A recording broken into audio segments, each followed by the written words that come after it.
बच्चा होने के बाद किन किन बातों का ख्याल रखें? बच्चा होने से पहले किन किन बातों का ख्याल रखें? डॉक्टर से क्या क्या पूछें? क्या खाएं? कौन सी एक्सरसाइज करें? बच्चों से जुड़े सवालों का वाकई कोई अंत नहीं है, पर कहीं से तो शुरुआत करनी ही होगी ना।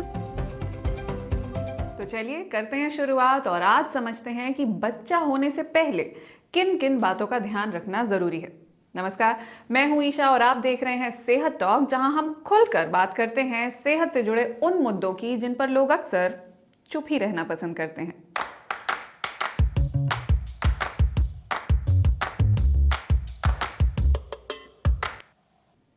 आप प्रेग्नेंट ना भी हो और आपका खट्टा खाने का मन कर जाए तो आपको प्रेग्नेंट मान लिया जाता है।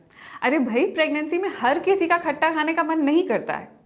वैसे कुछ स्टडीज दिखाती हैं कि क्रेविंग्स तब होती हैं जब बॉडी में किसी न्यूट्रिएंट की डेफिशिएंसी हो, और प्रेगनेंसी में क्योंकि न्यूट्रिशन का ध्यान रखना बहुत ज़रूरी होता है, इसलिए डॉक्टर आपको सप्लीमेंट्स लेने को कहते हैं, मल्टीविटामिन्स, आयरन, कैल्शियम वगैरह वगैरह।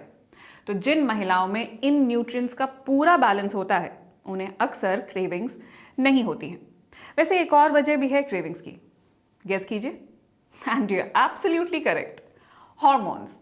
आपने नोटिस किया होगा, पीरियड्स होने से ठीक पहले भी किसी का चाट खाने का मन होने लगता है तो किसी का आइसक्रीम। वजह हॉर्मोन्स। खैर, पीरियड्स पर फिर कभी लौटेंगे, अभी प्रेगनेंसी पर बात करते हैं।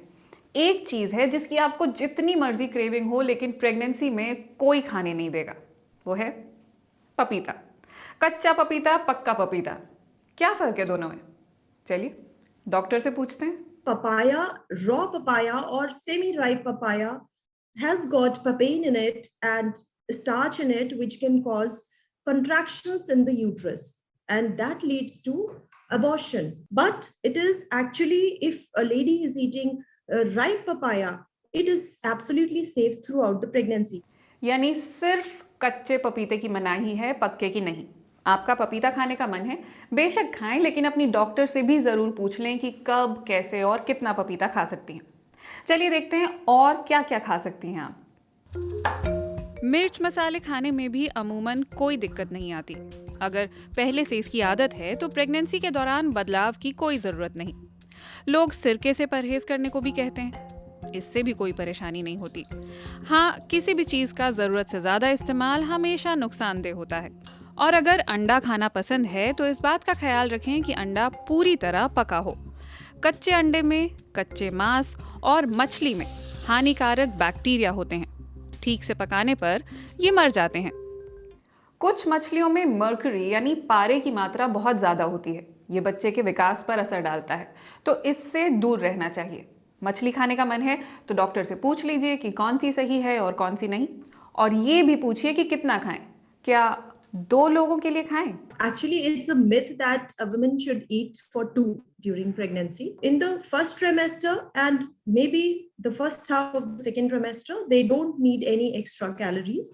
It is the late second trimester and the third trimester, they need up to 300 to 350, 400 extra kilocalories. And these calories can come just by eating 2 toasts with some peanut butter on it or some olive oil in it, or just a fistful of nuts. सिर्फ 2 toast और महज मुट्ठी भर dry fruit से ही आपकी calorie needs पूरी हो जाएंगी, और उसकी जरूरत भी सिर्फ आखिरी महीनों में है। कमाल है ना। हमें तो बताया जाता है कि लड्डू खाओ, घी खाओ, गुड़ खाओ, बस खाओ खाओ खाओ, और खा खा कर वजन बढ़ाओ। वजन बढ़ना जरूरी है, लेकिन उसकी भी लिमिट है। प्रेगनेंसी में कितना वजन बढ़ना चाहिए ये आपके BMI पर डिपेंड करेगा, यानी प्रेगनेंसी से पहले के आपके वेट और हाइट पर। बहुत ज़्यादा वजन बढ़ने से वक्त से पहले लेबर पेन उठने का खतरा बन जाता है, और ऐसे में बच्चे की जान भी जा सकती है। इसलिए 2 गुना तो बिल्कुल भी नहीं खाना चाहिए। हर प्रेगनेंसी अलग होती है। 5 से लेकर 18 किलो तक की रेंज में वजन बढ़ना नॉर्मल माना जाता है। बात जब वजन की आती है तो हम इसे हमेशा लुक से जोड़ देते हैं। ये आजकल की लड़कियों को तो बस फैशन करना है, फिगर मेंटेन करनी है इन्हें, इनमें जान ही नहीं है। कुछ खाएंगी नहीं तो बच्चा कैसे पैदा करेंगी? वज़न बहुत ज़्यादा नहीं बढ़ना चाहिए। ऐसा इसलिए नहीं कहा जाता कि आप प्रेगनेंसी में सेक्सी दिखें, वैसे उसमें भी कोई बुराई नहीं है, लेकिन ये हिदायत इसलिए दी जाती है कि आपकी और आपके होने वाले बच्चे की सेहत पर बुरा असर ना पड़े। ये इसलिए ज़रूरी है ताकि प्रेगनेंसी के दौरान आपका ब्लड प्रेशर नॉर्मल रहे, ताकि आपको जेस्टेशनल डायबिटीज़ ना हो। ये ऐसा डायबिटीज़ है जो केवल प्रेगनेंसी के दौरान होता है। अक्सर महिलाएं अपना ब्लड टेस्ट नहीं कराती हैं, तो उन्हें इस बारे में पता भी नहीं चलता है। तो प्रेगनेंसी में आपके शरीर को ज़रूरत है खूब सारे फल की, खूब सारी सब्जियों की, थोड़े बहुत घी मक्खन की भी और थोड़ी बहुत एक्सरसाइज की भी। लेकिन थोड़ी बहुत मतलब एग्जैक्टली कितनी? डॉक्टरों की सलाह है कि हफ्ते में कुल 2.5 घंटे एक्सरसाइज करें, यानी रोज लगभग आधा घंटा। इस बात का ख्याल रखें कि एक्सरसाइज के दौरान आपकी सांस ना फूले। आपका वर्कआउट इतना हल्का फुल्का होना चाहिए कि आप एक्सरसाइज करते हुए भी बात कर सकें। और हाँ, लेटे लेटे एक्सरसाइज ना करें और ना ही ऐसी कोई भी कसरत करें जिससे सीधे पेट पर दबाव पड़े। आपका किसी के साथ कोई कंपटीशन नहीं है। आपको किसी को कुछ भी प्रूव नहीं करना है। अगर प्रेगनेंसी से पहले आपको स्विमिंग या वर्कआउट की आदत है तो उसे प्रेगनेंसी में भी कंटिन्यू करें। कुछ नया शुरू मत कीजिए। पहले और कुछ नहीं करती थी तो वॉक कीजिए, लेकिन उतना ही जितने में आप कंफर्टेबल हैं। खुद को फोर्स मत कीजिए। साथ ही अपने डॉक्टर से पेल्विक फ्लोर एक्सरसाइजेस के बारे में जरूर पूछिए। पेल्विक फ्लोर शरीर का वो हिस्सा है जिसमें ब्लैडर, यूटेरस, वजाइना और रेक्टम होते हैं। ये मजबूत होगा तो डिलीवरी में भी आसानी होगी।